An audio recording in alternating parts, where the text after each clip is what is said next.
दोस्तों नमस्कार। आज की कहानी लालची साहूकार। श्रीनिवास नाम का एक बालक अपनी दादी के साथ एक गांव में रहने आया।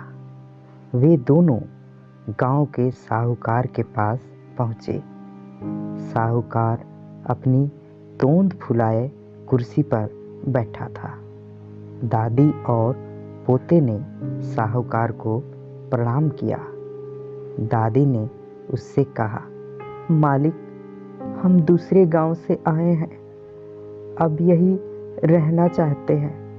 आप हमें सिर छिपाने की जगह दे दें, बदले में हम आपके घर के काम कर देंगे। साहूकार ने मन में सोचा, बिना दाम की 2 मजदूर मिल रहे हैं, इन्हें क्यों छोड़ा जाए। वह मान गया। उसने घर के पिछवाड़े उन्हें रहने की जगह दे दी। दादी ने पूछा, साहूकार जी, इसका किराया क्या लगेगा। साहूकार ने झट से बताया, मेरे घर में 4 भैंसें, 3 बैल और 4 गायें हैं। उन सबको चराना होगा। उनके गोबर को पाथ कर उपले बनाने होंगे और उपले बेचकर उनके पैसे मुझे देने होंगे। वही उसका किराया होगा। दादी और पोते ने साहूकार की शर्त मान ली। उसी दिन से दादी तो साहूकार के घर का काम करने लगी और पोते ने गांव में ही कोई काम ढूंढ लिया। उनका जीवन चलने लगा। एक दिन की बात है।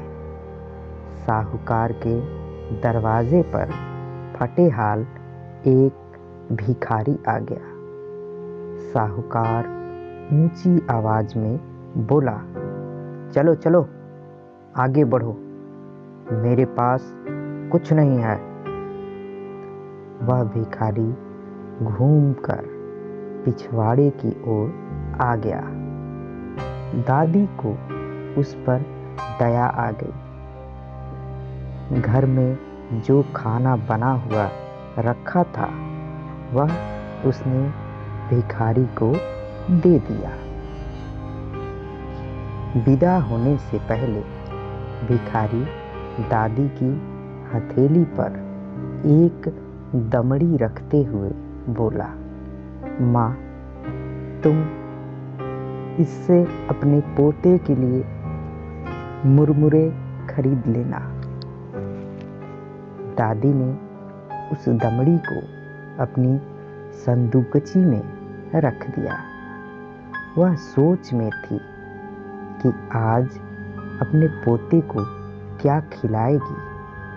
तभी उसका पोता खेत से आया।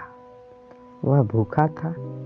दादी ने पोते को सारी बात बताई और कहा, संदूकची में से दमड़ी लेकर कुछ खरीद ला। जैसे ही पोते ने संदूकची खोली, सोने की चमक से सारी झोपड़ी जगमगा उठी। उन्होंने सोना बेचकर सुंदर मकान बनाया, जमीन खरीदी, बैल खरीदे और बड़े किसान बन गए। उनकी समृद्धि देखकर सेठ ने सोचा, काश मैंने उस भिखारी को न भगाया होता। एक दिन वही भिखारी फिर उसके द्वार पर आया, जिसे वह बहुत समय पहले उसने भगा दिया था। साहूकार दौड़कर बाहर आया, भिखारी को सम्मान के साथ अंदर ले आया। उसके बाद थाली में 56 व्यंजन सजाकर उसके सामने ले आया। मुस्कुराते हुए भिखारी ने छक कर भोजन किया। जाते हुए वह साहूकार को भी एक दमड़ी दे गया। दमड़ी हाथ में आते ही साहूकार की खुशी का ठिकाना न रहा। उसने दमड़ी को बड़े जतन से अपनी तिजोरी में रखकर ताला लगा दिया। उस रात उसे नींद नहीं आई।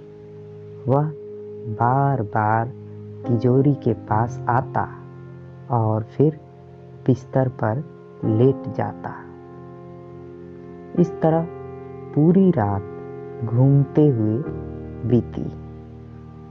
पौ फटते ही साहूकार तिजोरी खोलने आया। सोना मिलने की खुशी में उसने अपनी आंखें बंद कर ली थी।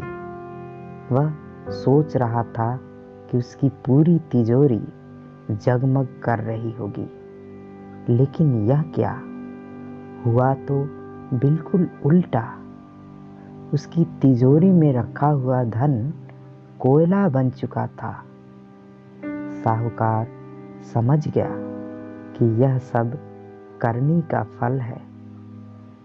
दादी ने निस्वार्थ भाव से भिखारी को भोजन कराया था, इसलिए वैसा उन्हें फल मिला।